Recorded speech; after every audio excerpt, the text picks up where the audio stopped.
ನೀವು ಯಾರಾದರೂ ಮಾಧ್ಯಮದವ್ರು ಬಂದು ಒಳಗಡೆ ಇನ್ನೂ ಒಂದು ಫ್ಲೋರ್ ಖಾಲಿ ಇದೆ, ಉಳ್ಕೆದೆಲ್ಲ ನೋಡಿ ಸತ್ಯತೆ. ಯಾಕೆಂದರೆ ನನ್ನ ಮೇಲೆ ಅವರು ಏನು ಹೇಳಿದ್ದಾರೆ ಸ್ಟೇಟ್ಮೆಂಟ್ ಅಂದರೆ, ಟ್ರಸ್ಟ್ನ ಜಾಗ ಕಬಳಿಕೆ ಯತ್ನ.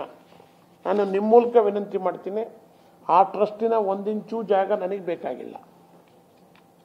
ಆ ಟ್ರಸ್ಟಿನ 1 ಇಂಚು ಜಾಗ ನನಗೆ ಬೇಕಾಗಿಲ್ಲ.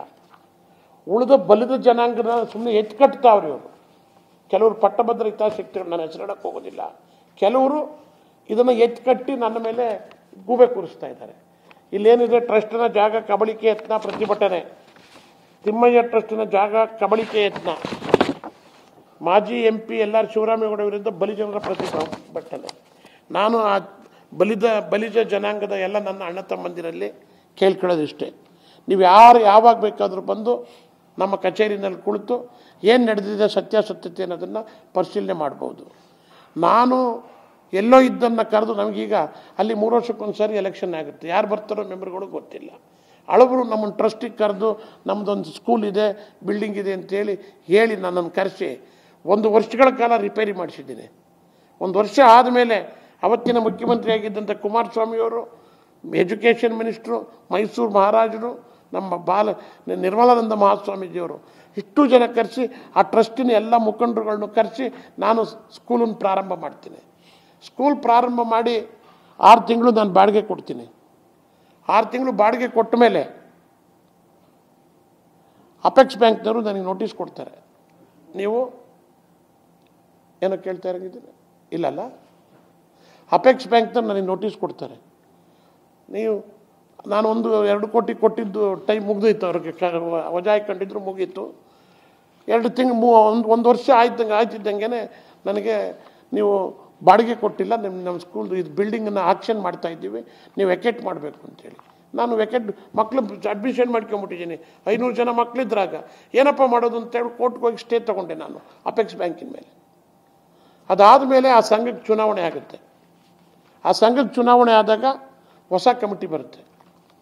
ಹೊಸ ಕಮಿಟಿಯವರು ಪ್ರಾರಂಭದಿಂದಲೇ ನಾನೇ ಹೋಗಿ ಹೊಸ ಕಮಿಟಿಯವರಿಗೆ, ನೋಡಿ ನಾನು 6 ತಿಂಗಳದ್ದು ಬಾಡಿಗೆ ಕೊಟ್ಟಿಲ್ಲ, ಅಪೆಕ್ಸ್ ಬ್ಯಾಂಕಿಂದು ಪ್ರಾಬ್ಲಮ್ ಏನಿದೆ ಸರ್ ಮಾಡಿಕೊಳ್ಳಿ, ನೀವು ಬಂದು ನನಗೆ ನೀವು ಕ್ಲಿಯರ್ ಆಗಿದೆ ಅಪೆಕ್ಸ್ ಬ್ಯಾಂಕಿಂದು ಅಂದರೆ ನಾನು ಬಾಡಿಗೆ ಕೊಡ್ತೀನಿ ಎಂದೆ. ಆಗ ಅಲ್ಲಿದ್ದವರೊಬ್ಬರು ಅಡ್ವೊಕೇಟು, ನೀವು ಬಾಡಿಗೆ ಯಾರು ಚೀಟಿಗೆ ಕೊಡ್ತೀರಿ, ಕೊಡದಲ್ಲೇ ನಾವೆಲ್ಲ ಅಪೆಕ್ಸ್ ಬ್ಯಾಂಕಿನ ದುಡ್ಡು ಕಟ್ಟಿಬಿಟ್ಟು ಕ್ಲಿಯರ್ ಮಾಡ್ಕೊಂಡಿದ್ದೀವಿ, ನೀವು ಮೊದಲು ನಮ್ಗೆ ಎಡಗಡೆ ಮುಂದ್ಗಡೆ ಸ್ವಿಮ್ಮಿಂಗ್ ಪೂಲ್ ಮಾಡ್ತಾ ಇದ್ದಲ್ಲ ಆ ಜಾಗ ಮುಟ್ಕೂಡ್ದು ನೀವು ಅಂದರು. ನೀವೇನು ಈ ಥರ ಹೇಳ್ತಾ ಇದ್ದಾರಲ್ಲ, ನಾನು ಗಾರ್ಲೆಂಡ್ ಮಾಡಿ ವಿಶ್ವಾಸದಲ್ಲಿ ಮಾತಾಡೋಣ ಅಂತ ಬಂದರೆ ಈ ಥರ ಒಡಕು ಮಾತಾಡ್ತಾ ಇದ್ದಾರಲ್ಲ ಅಂತ ನಾನು ತಿಳ್ಕೊಂಡು ಏನು ಮಾಡಿದೆ, ಇವ್ರಿಗೆ ಅಲ್ಲೇ ಹೇಳಿದೆ ಮೀಟಿಂಗಲ್ಲಿ, ನೋಡಿ ನಾನು ಸ್ಕೂಲ್ ನಡ್ಸೋಕ್ಕೆ ಬಂದಿರೋದು, ಹೆಚ್ಚು ಕಡಿಮೆ 2,35,00,000 36 ಲಕ್ಷ ರೂಪಾಯಿನೋ 1 ವರ್ಷಕ್ಕೆ ಬಾಡಿಗೆ ನಾನು ಒಪ್ಕೊಂಡಿರೋ ಕರಾರು ಪ್ರಕಾರ ಆಗುತ್ತೆ. ನೀವು ದಯವಿಟ್ಟು ನನಗೆ ಸ್ಕೂಲ್ ನಡೆಯೋದಕ್ಕೆ ಅಡಚಣೆ ಮಾಡಬೇಡಿ. ಲಂಗ್ ಸ್ಪೇಸ್, ಈಗ ಒಂದು ಸ್ಕೂಲ್ ಅಂದರೆ ಆ ಕಡೆ ಈ ಕಡೆ ಪಕ್ಕದಲ್ಲಿ ಒಂದು ಕಡೆ ಬಸ್ ನಿಲ್ಸ್ಕೋಬೇಕು, ಒಂದು ಕಡೆ ಸ್ವಿಮ್ಮಿಂಗ್ ಪೂಲ್ ಮಾಡಿ ಆಟ ಆಡಬೇಕು ಮಕ್ಕಳು ಅಂತ ಮಾಡಿದ್ದೀವಿ. ಹಿಂದಿದ್ದವ್ರು ನಮ್ಗೆ ಅದೆಲ್ಲ ಕೊಟ್ಟಿದ್ದಾರೆ, ನೀವು ಉಪಯೋಗಿಸ್ಕೊಳ್ಳಿ, ಈ ಬಿಲ್ಡಿಂಗ್ ಕೊಟ್ಟ ಮೇಲೆ ನಿಮ್ಮದೇ ಅದು ಉಪಯೋಗಿಸ್ಕೊಳ್ಳಿ ಅಂತ ಹೇಳಿದ್ದಾರೆ. ಆಮೇಲೆ ಸೈಮಲ್ಟೇನಿಯಸ್ಸಾಗಿ ಬರೆದು ಕೊಟ್ಟಿದ್ದಾರೆ ನನಗೆ. ಫಸ್ಟು ಏನು ಮಾಡಿದರು, ನನಗೆ 2 ಬಾಕ್ಲು ಹಿಂದ್ಗಡೆ ಬಾಕ್ಲಲ್ಲಿ ಮಕ್ಕಳು ಹೋಯ್ತಿದ್ದನ್ನೆಲ್ಲ ನಿಲ್ಲಿಸಿದರು.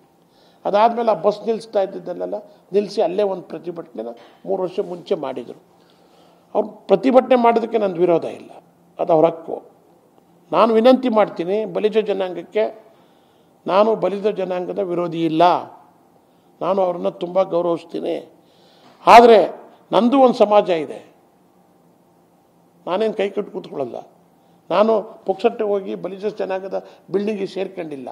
ಅವ್ರೇನು ಹಾಕಿದ್ದಾರೆ ಕೇಸ ನನ್ನ ಮೇಲೆ, ಶಿವರಾಮೇಗೌಡರು ಇಷ್ಟೆಲ್ಲ ಆದಮೇಲೆ ನನಗೆ ಆ ಜಾಗ ಮುಟ್ಟಬೇಡಿ ಅಂತ ಹೇಳಿದರು, ನನ್ನ ಮೇಲೆ ಕೇಸ್ ಹಾಕಿದರು.